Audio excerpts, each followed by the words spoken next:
Why don't I focus so much on the physical performance within Qigong practice? That is going to be the topic of this episode of Qi Life.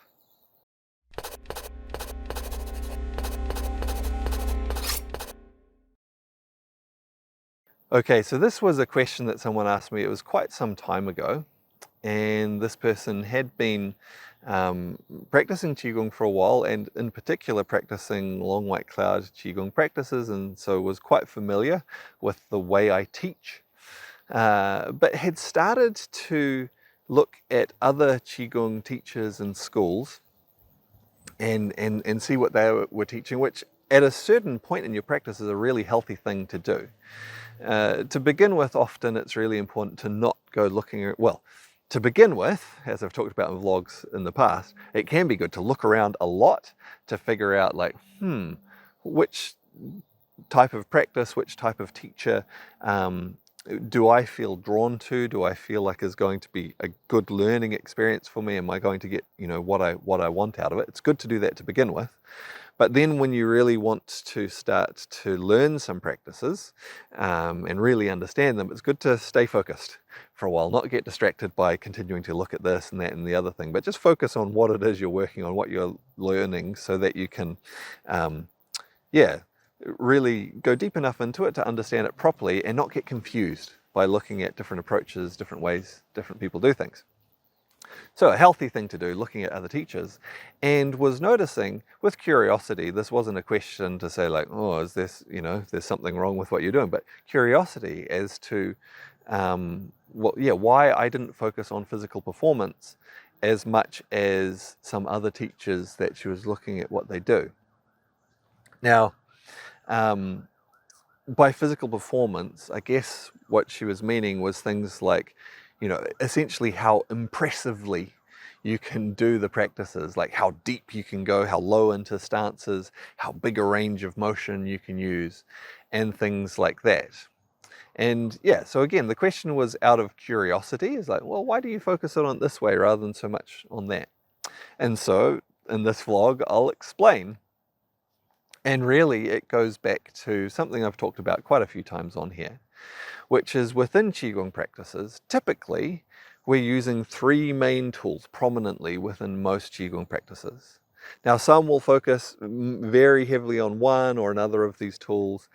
For a lot of them, we're looking for a balance between all three. And this is using our mind, our body, and our breath, using these together as a way to connect to, become aware of our energy, and then start to be able to develop skill with it, direct it, strengthen it, and so on.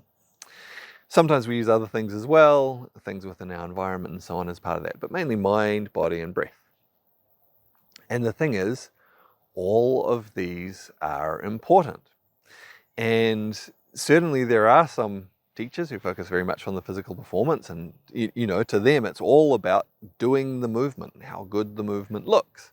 That's sort of their main focus. And then there are other teachers who go very much the other way, and they're really focusing pretty much all on the mind. And that means primarily they'll be doing practices based on intention. And there's nothing wrong with doing practices based on intention, but they'll kind of focus almost purely on that. And if there are some movements that they use, it'll be just kind of like, just kind of do it however you like, because it doesn't really matter, because again, their focus is almost all on the mind, on the intention. And again, there's nothing wrong with doing practices primarily focused on intention or primarily focused on the body.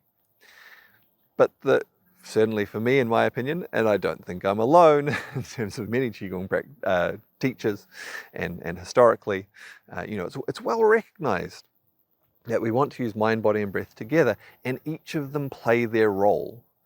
And we want to have each of them work together effectively to really get the most out of our practice, to connect with the energy most fully and develop the most skill with it.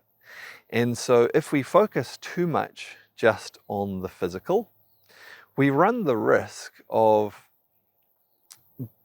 almost, or even possibly, bypassing that connection to the energy, because we're so focused on, how deep we can go into a stance, how far we can bend the body or whatever it might be, that we might then do that in a way that's not actually fully connecting to what's happening with our energy.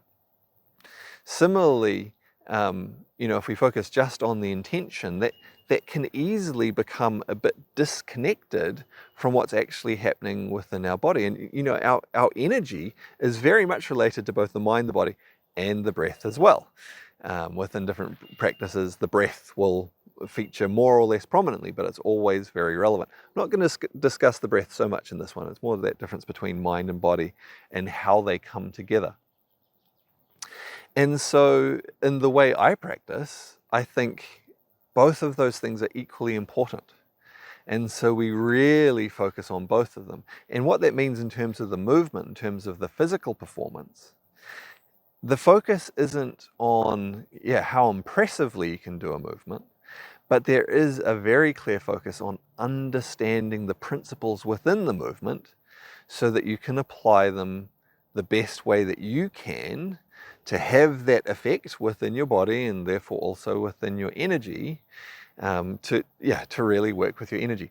And anyone who has done any of our comprehensive Long White Cloud Qigong courses, I'm sure anyone, and maybe some of you will comment below, that within those courses we pay a lot of attention to the details, the physical details of different movements, and how sometimes making small changes to a movement, change in angle, change in the way we hold our hands, change in our posture, changes the way the energy flows within us.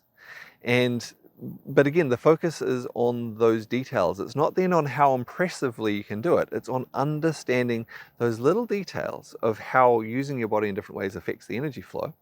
Because when you understand those details, those principles behind the movements, you can then do the movement in the best way possible for you, using those principles to really connect with your energy, develop skill with it.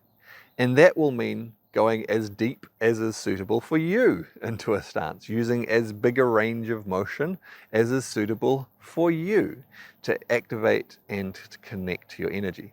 Also, for people who are doing the courses as an instructor certification to be able to teach, it will mean understanding those principles will allow you to teach them in a way that you can help other people do the movements, stand in the postures in a way that is suitable for them, where they're not just focusing on the external and maybe straining their body, or maybe actually because they're working so hard beyond their maybe true physical capacity at the current time, that they actually don't develop that connection to the energy. It's like, okay, understand the principles, understand how you make small changes will actually help you to connect to the energy and work with it more effectively. Now, out of that, as you do that, you start to work with the energy more effectively. That does lead to greater capacity within your body, and typically you will, over time, if you choose to, you will be able to go deeper into stances. You will be able to use more full ranges of motion. You will be able to, little by little, do the practices in a way that looks more impressive. But the point is to connect to the energy. Understanding those principles as well ties in very much with the mind part of those tools we use in Qigong. Because when we understand the principles, it helps us to tune our mind in more specifically, more clearly to what's going on within our body, within our energy system. We then are able to notice those details more clearly, notice what's happening with our energy. And so this brings our mind into the equation more fully as well. Having said all that, how important these details are and having our mind connect to it, one thing that I often say to people who are, new to Qigong or in the intermediate stages, beginner to intermediate stages of Qigong, is that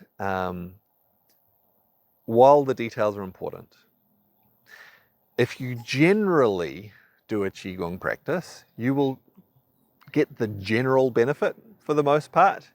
It's that as you get more specific, refined, and detailed with the Qigong practice, the benefits will become more specific, refined, and detailed as well. And so these things, they tie together. But don't let that put you off doing Qigong practices, thinking like, I don't understand all the details yet, therefore I'm not going to get the benefit. you'll generally get a lot of benefit from just doing the best you can to follow along with the practice, to do it the way that you can. But the details will help you to get more benefit, absolutely help you to understand it better, that's part of it. And will also help you to even understand how, if physically it is difficult for you to do a particular movement, you can't do it quite the way that you would like to, how you can apply the principles effectively for you to still use it effectively to connect to your energy. Okay, hopefully that's interesting. Some of you might have different opinions watching the vlog. If so, great. You're welcome to put them in the comments below. That would be interesting to see some different opinions. And also, anyone who has done some of the comprehensive Long White Cloud Qigong courses, maybe you can comment on, the sort of focus that you have found within the teaching. Whether there was, how you found the focus on the different balance between mind, body, and energy. Maybe you can leave comments about that as well. All right, I look forward to seeing you on another one soon.